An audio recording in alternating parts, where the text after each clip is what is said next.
الحمدللہ وحدہ والصلاۃ والسلام علی من لا نبی بعدہ اعوذ باللہ من الشیطان الرجیم بسم اللہ الرحمن الرحیم فلنقصن علیہم بعلم وما كنا غائبین۔ سورہ اعراف آیت نمبر 7 ہے، اور یہ ہم نے ہفتے والے دن یہ 6 آیات جو ہیں سورہ اعراف کی پہلی وہ پڑھی تھی۔ اللہ رب العالمین نے دور حاضر کے فتنوں کے حوالے سے اور حالات کے حوالے سے یہاں پر ایک تفصیل سے گفتگو کی ہے، اور اس کے آگے جو موضوع ہے وہ تو اس سے بھی زیادہ گمبھیر ہے، اس سے بھی زیادہ واضح اور کھولنے والا ہے۔ اس کی آخری آیت تھی کہ ہم رسولوں سے بھی پوچھیں گے جو ان علاقوں کی طرف بھیجے گئے کہ آپ نے جا کر ہمارا کیا کام کیا، اور پھر ہم اس بستی والوں سے بھی پوچھیں گے جن کو ہم نے تباہ کیا کہ جو رسول آئے تھے ان کے ساتھ تم نے کیا سلوک کیا۔ آگے اللہ نے کہا فَلَنَقُصَّنَّ عَلَيْهِمْ بِعِلْمٍ، اور ہم اپنے علم کے ساتھ تمام قصے ان کے سامنے رکھیں گے، جو کچھ بھی یہ کرتے رہے ہیں۔ فَلَنَقُصَّنَّ، ہم ان کے سامنے ان کی تمام حالتیں، تمام واقعات اور قصے ان کے سامنے رکھیں گے، بِعِلْمٍ، پوری دلیل کے ساتھ، پورے ریفرنس کے ساتھ۔ وَمَا كُنَّا غَائِبِينَ، اور ہم کوئی غائب تھے؟ ہم غائب نہیں تھے جب یہ تمام معاملات کر رہے تھے۔ وَمَا كُنَّا غَائِبِينَ، بندہ اکثر یہ سمجھتا ہے یا اس کے تحت الشعور میں تو یہ یقین ہوتا ہے کہ اللہ دیکھ رہا ہے، لیکن جب وہ کوئی غلط کام کر رہا ہے تو اس سے یہ یقین ضرور کم ہوتا ہے کہ اللہ اس کو دیکھ رہا ہے۔ یہ پکی بات ہے۔ نبی اکرم صلی اللہ علیہ وسلم نے فرمایا نہیں، مومن آدمی چوری نہیں کر سکتا۔ اچھا، تو اس سے کیا مراد ہے کہ جب وہ چوری کر رہا ہوتا ہے تو ایمان اس کے اندر سے نکل جاتا ہے، اور اس کے جیسے نے فرمایا ایمان اس کے دل سے نکل کر چھتری کی طرح اس کے سر پر سایہ کرتا ہے۔ جب آدمی زنا کرتا ہے تو ایمان اس کے دل سے نکل کر چھتری کی طرح اوپر چلا جاتا ہے۔ جب وہ جھوٹ بولتا ہے ایمان اس کے دل سے نکل کر چھتری کی طرح اس کے سر کے اوپر چلا جاتا ہے۔ پھر جب وہ توبہ کرتا ہے، استغفار کرتا ہے، تو ایمان دوبارہ اس کے دل کے اندر داخل ہو جاتا ہے۔ تو گویا ایمان کم ہوتا رہتا ہے، زیادہ ہوتا رہتا ہے، اس کی کیفیات مختلف ہوتی رہتی ہیں۔ تو اللہ نے یہاں پر یہ بات کہی ہے کہ وَمَا كُنَّا غَائِبِينَ، تو ہم کوئی غائب نہیں تھے، ہم اچھی طرح جانتے تھے، لیکن انسان کی جو فہم ہے، شعور ہے، وہ اللہ کے معاملے میں کم ہو جاتا ہے کہ شاید اللہ اس کو دیکھ نہیں رہا، شاید اللہ اس کو پکڑے گا نہیں، شاید اللہ اس سے باخبر نہیں ہے۔ آگے وَالْوَزْنُ يَوْمَئِذٍ الْحَقُّ، اور اس دن ہم تمہارے تمام اعمال کا وزن کریں گے پورے حق کے ساتھ، پوری سچائی کے ساتھ۔ وَالْوَزْنُ يَوْمَئِذٍ الْحَقُّ، اس دن جو ترازو لگایا جائے گا وہ بڑا حق کے ساتھ لگایا جائے گا۔ فَمَنْ ثَقُلَتْ مَوَازِينُهُ فَأُولَئِكَ هُمُ الْمُفْلِحُونَ، ہاں جس کا نیکیوں والا پلڑا بھاری ہو گیا تو وہ کامیاب ہو جائے گا۔ وَمَنْ خَفَّتْ مَوَازِينُهُ، جس کا نیکیوں والا پلڑا ہلکا ہو گیا، فَأُولَئِكَ الَّذِينَ خَاسِرُوا أَنفُسَهُمْ، تو یہی ہوگا جس نے اپنی جان کو خسارے کے اندر ڈالا، اپنی جان کو دھوکے کے اندر ڈالا، اپنی جان کا نقصان کیا۔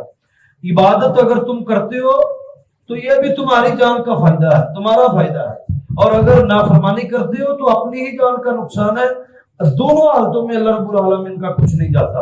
تو جس شخص نے جس کی نیکیوں کا پلڑا ہلکا ہوا تو فَأُولَئِكَ الَّذِينَ خَاسِرُوا أَنفُسَهُمْ، تو یہ وہ لوگ ہیں جنہوں نے اپنی جانوں کے ساتھ ہی فراڈ کر دیا، اپنی جانوں کو ہی دھوکہ دے دیا، سب سے بڑا دھوکہ ہی انہوں نے اپنے آپ کو دیا۔ بِمَا كَانُوا بِآيَاتِنَا يَظْلِمُونَ، بس سبب اس کے کہ جو آیات ان کے سامنے ہماری تلاوت کی جاتی تھی یہ اس کے ساتھ ناانصافی کرتے، زیادتی کرتے۔ اللہ کی آیات کو سن کر ماننا چاہیے، انہوں نے سن کر عمل نہیں کیا تو یہ سارے عذاب اس لیے، اور یہ اپنی جان کو گھاٹے میں اس لیے ڈالا انہوں نے کہ بِمَا كَانُوا بِآيَاتِنَا يَظْلِمُونَ، یہ تھے ہماری آیات کے ساتھ زیادتی کرنے والے، ناانصافی کرنے والے۔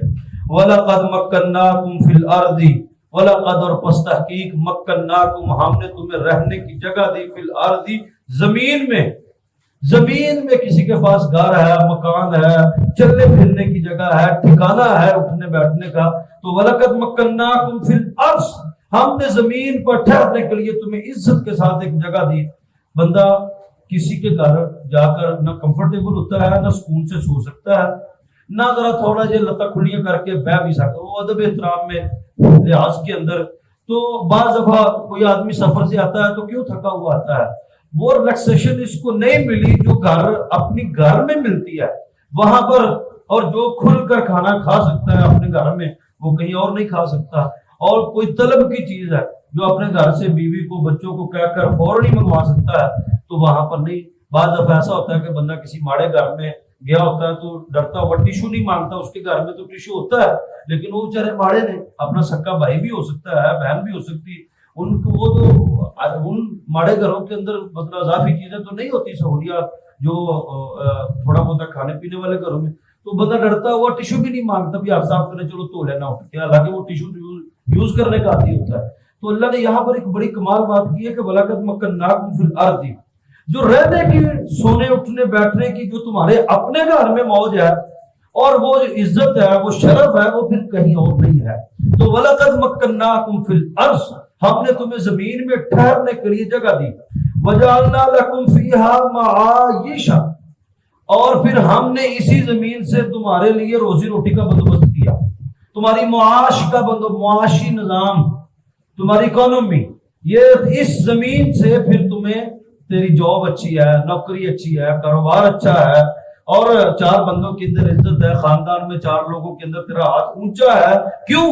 کیونکہ تیری معاش اچھی ہے، تیرا روزگار اچھا ہے، تیری تنخواہ کتنے لوگوں سے بہتر ہے، کتنے لوگ ہیں جو بے روزگار ہیں، کتنے لوگ ہیں جن کی تنخواہیں آپ سے کم ہیں۔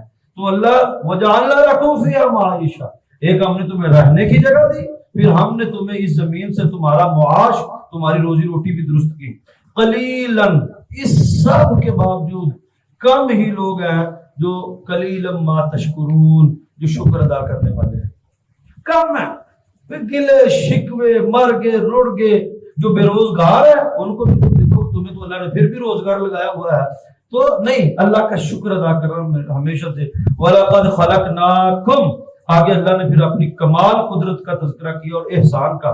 وَلَقَدْ خَلَقْنَاكُمْ، ہم نے تمہیں پیدا کیا ہے، ثُمَّ صَوَّرْنَاكُمْ، پھر ہم نے تیرے چہروں کو بڑا خوبصورت بنایا، ثُمَّ قُلْنَا لِلْمَلَائِكَةِ اسْجُدُوا، پھر ہم نے فرشتوں کو کہا کہ سجدہ کرو اس کو، اسجدوا لآدم، آدم کو سجدہ کرو، فسجدوا، تو تمام فرشتوں نے سجدہ کیا، الا ابلیس، مگر ابلیس نے انکار کیا، لم یکن من الساجدین، اور وہ سجدہ کرنے والوں میں سے تھا بھی نہیں۔ اچھا، حالانکہ ہم نے تو یہ پڑھا ہے کہ یہ جنت میں فرشتوں کا سردار تھا اور یہ مذہبی ڈیوٹی پر مامور تھا، سجدے کرتا تھا اتنے اتنے لمبے کہ 100 سال تک سجدے میں پڑا رہتا تھا، اللہ کا خاص بندہ، فرشتوں کا سردار عزازیل، اور یہ پڑھایا کرتا تھا، فرشتوں کو پڑھایا کرتا تھا اور عبادت کے طریقے اور تقوی اور کے طریقے بتاتا تھا یہ فرشتوں کو۔ تو اللہ نے کہا لم یکن من الساجدین، یہ سجدہ کرنے والا جو ہے بھی نہیں سی، کیا مراد ہوا؟ وہی بات ہے، یہ ہم نے سورہ بقرہ میں یہی موضوع پڑھا کہ ایک بندہ ساری زندگی نیکیاں کرتا رہے، ایک موقع دیتی اب انصاف کرنا، اور وہ انصاف نہ کر سکے، ڈنڈی مار جائے، پاوے بیوی کے حق میں، بچوں کے حق میں، والدین کے حق میں، دوستوں کے حق میں، تو کی فائدہ ہوتی ہے نمازوں کا؟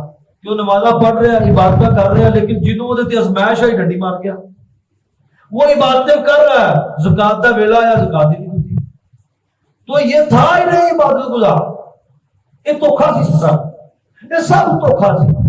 جب اس کو سچ بولنے کا کہیں وقت آیا انہیں جھوٹ بولتا، وہ اس کے قبضے میں کوئی چیز نہیں تھی، وہ سب ٹھیک تھا، پچھلے 20 سال سے کمپنی میں کام کر رہا تھا، ایماندار تھا، اب مالک نے اس پر آ کر اعتبار کیا تو فراڈ کر دیا، تو گویا کہ وہ اصل میں تھا فراڈی ہی، اس نے اپنے آپ کو چھپایا ہوا تھا، ایک ازمائش آئی وہ ایمان روڑ گیا ایک، تو پھر بتاؤ اب تک جو تم نے محنت کی ہے وہ اس فراڈ کے لیے کیا، اعتماد بنا کر۔ تو اللہ نے کمال بات کی کہ فرشتوں نے سجدہ کیا، ابلیس نے انکار کیا، کیوں؟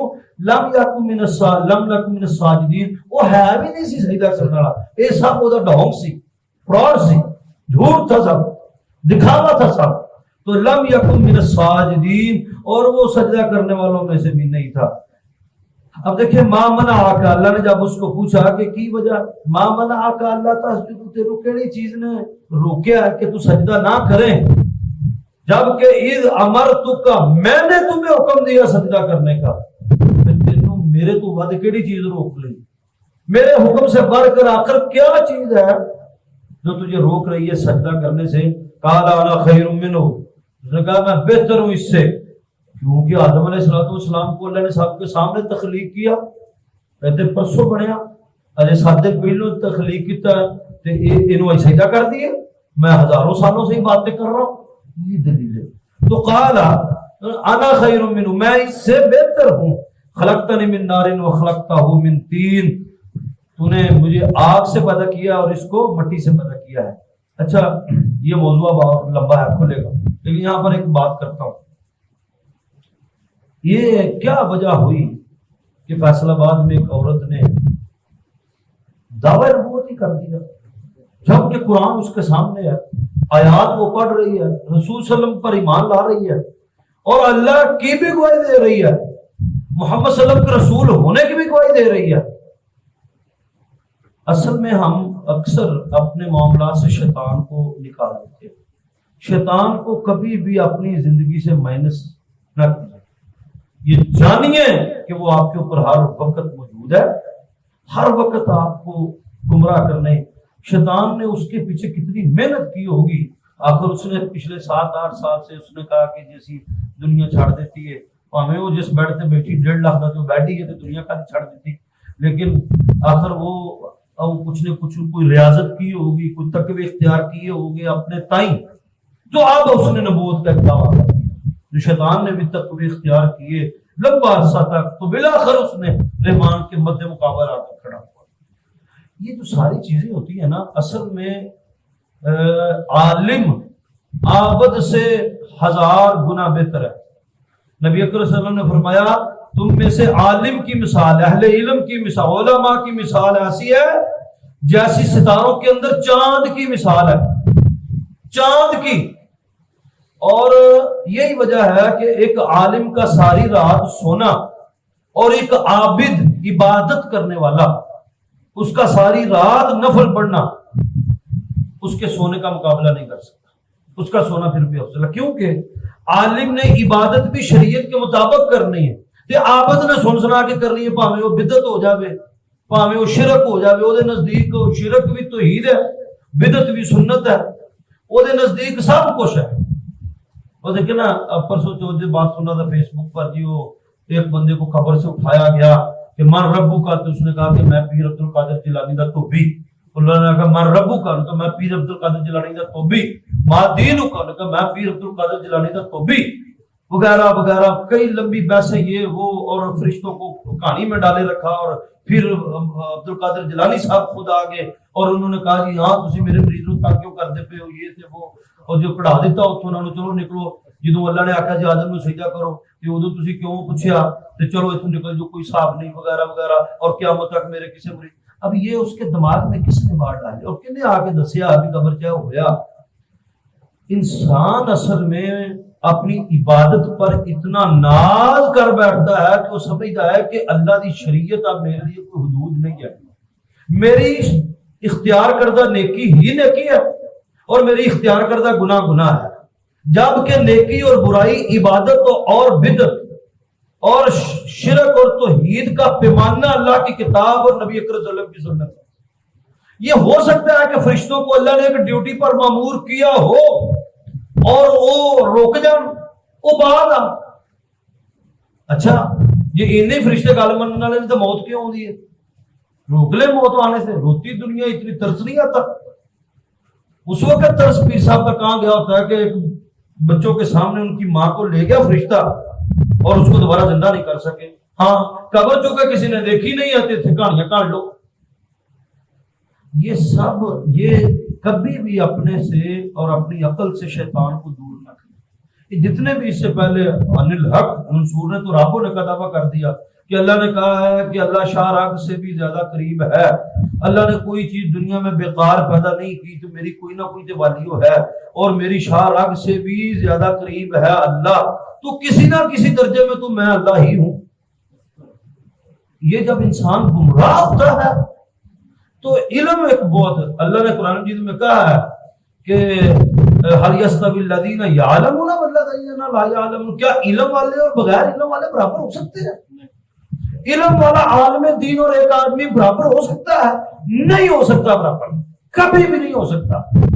اس لیے علماء کے ساتھ ہر معاملے کے اندر رابطہ، علماء کا نمبر آپ کے پاس ہونا چاہیے، مسئلہ درپیش آ جائے فوراً میسج کر کے واٹس ایپ کر کے پوچھے کہ یہ مسئلہ ہے، اللہ جواب دیو، آپ کو جواب دے۔ لہذا کبھی بھی شیطان کو، یہ دیکھیں اللہ نے کیا کمال فتنے کی بات کی ہے کہ بعض دفعہ بندے کی عبادت اس کو تکبر کے اندر مبتلا کر دیتی ہے اور وہ کچھ سمجھنے لگتا ہے۔ اس سے آگے انشاءاللہ العزیز کل پڑھیں گے۔ اللہ رب العالمین